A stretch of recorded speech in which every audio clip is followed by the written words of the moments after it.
Today I'm going to show you how to create a wet felted background for our landscapes that we're going to make. So this is an example. It's all stuck together.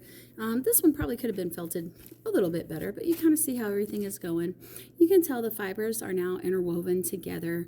The wet felting process will draw everything together. So let's go ahead and get started. So you should have a bag of wool. The wool smells like sheep, so don't be surprised by that. What we're going to do is pull this wool out at the very end, and we want to keep it not chunky. We want to keep it very fine fibers. And we're going to lay these on top of our bag, first horizontally and then vertically. So let me go ahead and just pull this out. And this, I'm making this look easier than it is. You don't want it to be really chunky. You want it to be very much like candy floss or cotton candy looking stuff. And so I'm pulling this out, and I want to cover most of my bag. I don't really want to go out of the bag area because we're going to put our wool into the bag, so it needs to fit in the bag. So once I've gotten it horizontal, a nice good layer, then I'm going to go vertically. And it's important that you keep it kind of wide because otherwise it pulls off a little more chunky, and we don't want it to be chunky, like I said. We want it to stay nice and thin. And we're doing vertically now. This part is a little bit chunky, so I'm going to try to separate it a little bit more with my fingers before I pull it out. Go vertically from the bottom.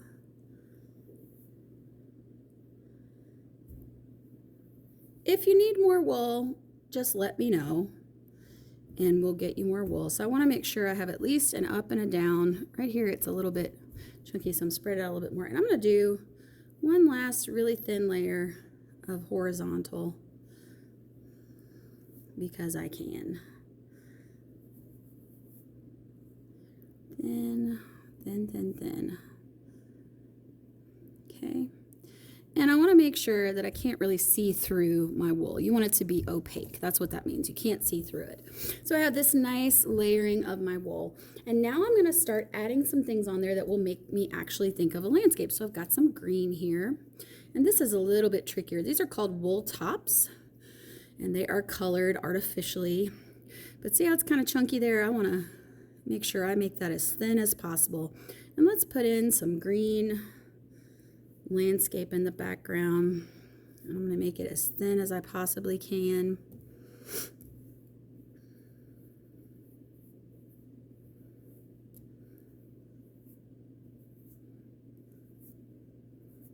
You can pull it several times to make it as thin as you need.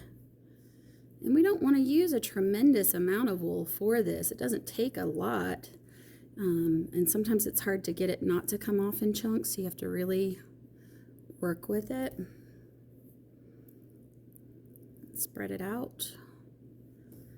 I'm going to get a nice green layer going on here.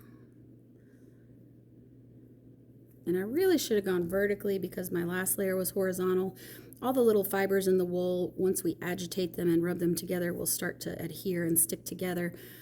But the more opposite directions we have it going in, the easier it is for that to happen with the wool. So I'm actually going to put a few green because I want this to be a pretty green kind of space down here.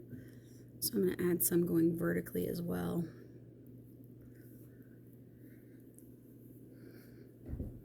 Again, this is wool tops. The first part that we used was called wool roving. It's just your plain undyed wool that's good for felting. And you can find all these things online if you decide that you want to wet felt or needle felt, either one at home.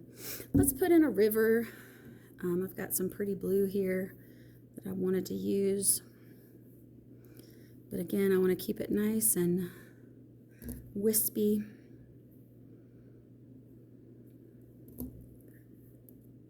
And I'm going to do that thing that you do with perspective and make it get wider as it gets closer to the front.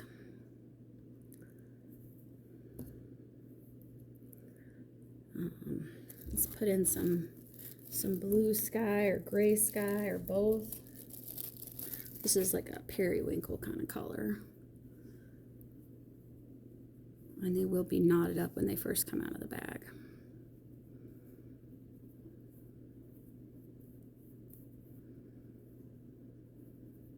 Spread it out a little bit. And we do have the carders that if we need to comb it out, we can.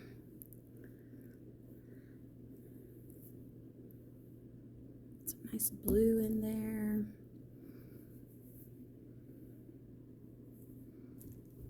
And we'll go back in after we've wet felted and we will needle felt on top of this to give it even more detail and maybe some three-dimensional texture. That's the cool thing about the two. You can do them both. You don't have to pick one or the other.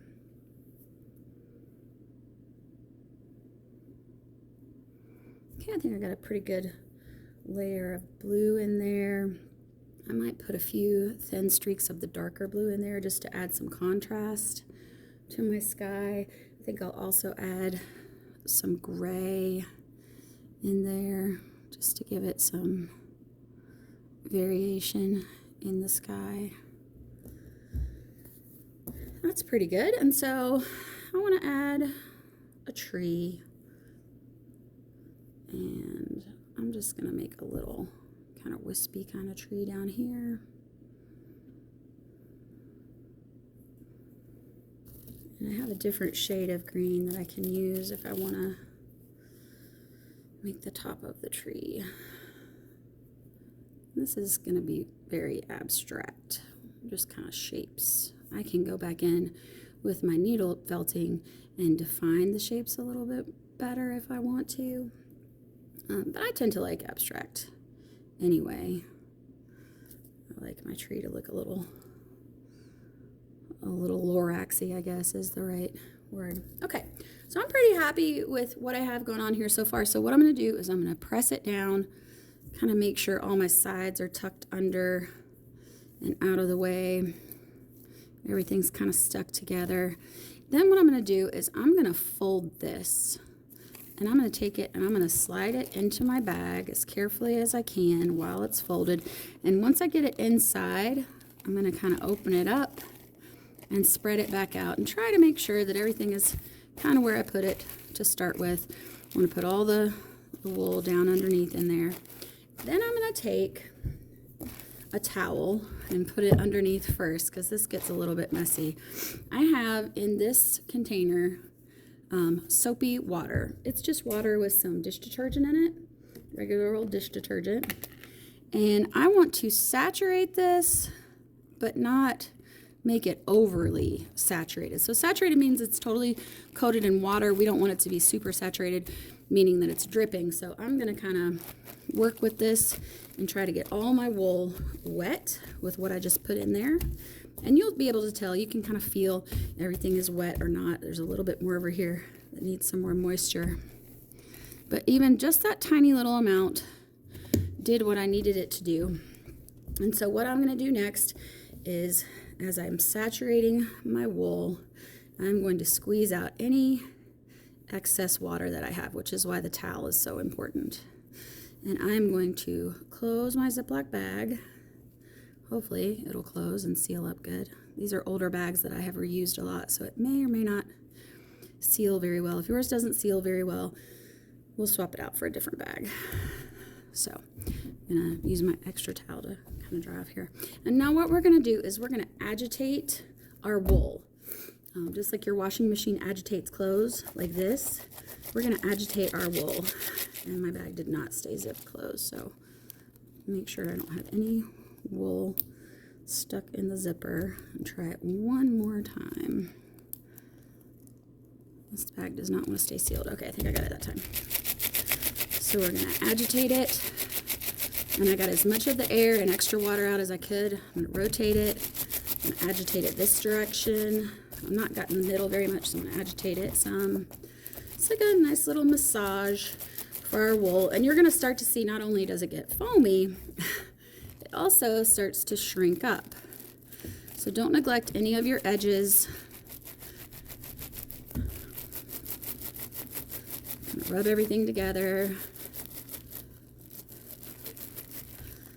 And if you're starting to think, well, I don't know if I'm doing any good or not, you can open it up and squeeze out the extra soapy water again, because it will have extra soapy water again. As it felts together, it kind of gets rid of the excess water.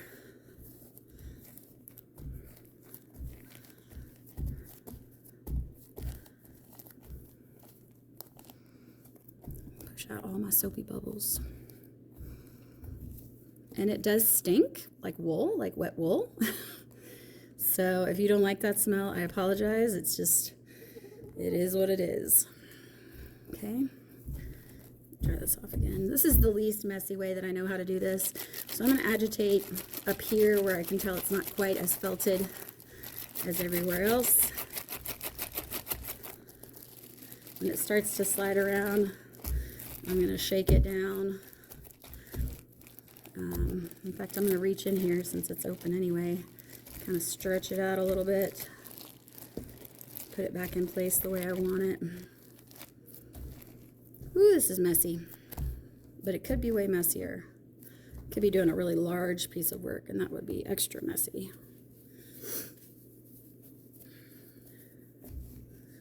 So this is why we're all going to have a couple of towels to work with,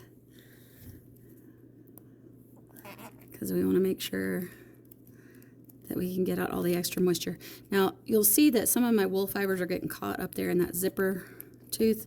We don't want that to happen, so make sure you don't have any of your wool fibers, because it'll keep them from felting correctly. They just want to stay up there. Let me tuck them underneath.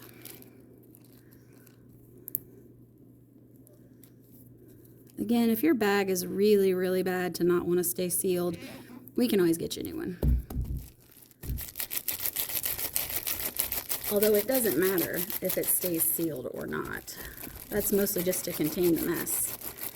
So I'm agitating again, agitating, agitating, agitating.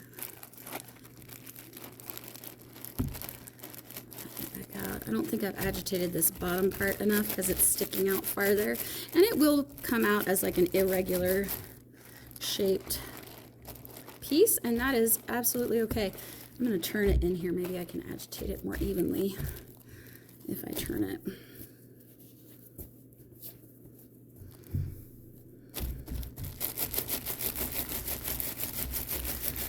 So we're going to agitate it for 5 to 10 minutes, trying to get it to felt down and all stick together. That is the goal of what we're doing here.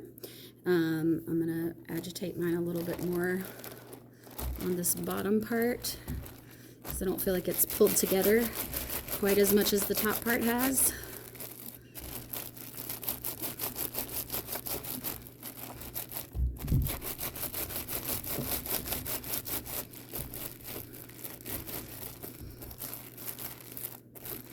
Okay, and once we feel like we've agitated it enough, we're going to take it to the sink and rinse it out. So I went back to the sink and I rinsed out my work, and as you can see, it is now all stuck together. It's no longer those little bits of wispy fibers. Some of them kind of got out of hand. The blues kind of got down in here like this. But overall, I'm really pleased with how this has felted together. And so this is a good starting point for making my needle felting, which is the next thing that we're going to do. So hopefully you have a successful wet felting that you can now go back and add details to with needle felting.